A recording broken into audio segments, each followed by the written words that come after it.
نماز اور بغیر نماز قرآن کو صحیح پڑھنا ضروری ہے۔ نماز کے اندر الفاظ کا درست ہونا ضروری ہے۔ میں آج آپ کو ایک نئی بات، نیا مسئلہ بتانے والا ہوں، وہ یہ ہے کہ رکوع کی تسبیح ہمارے اکثر لوگ درست اور صحیح نہیں پڑھتے۔ سبحان ربی العظیم کو سبحان ربی العظیم، سبحان ربی العظیم، عظیم پڑھتے ہیں، یعنی ضا کی جگہ زا یا ذال پڑھتے ہیں۔ لہذا علماء نے فرمایا جس کا یہ مخرج درست اور ٹھیک نہ ہو تو وہ یوں کہے سبحان ربی الکریم، سبحان ربی الکریم، یعنی عظیم کی جگہ کریم پڑھے۔ کریم کا تلفظ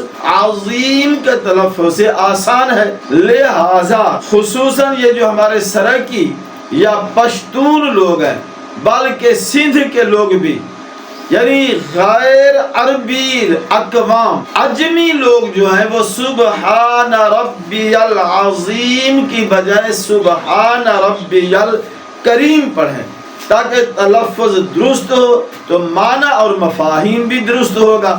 جب معنی، مفہوم، تلفظ درست اور صحیح ہوگا تو اللہ تعالیٰ کی ذات پاک ہمیں ثواب بھی پورا اور صحیح اور درست عطا فرمائے گا۔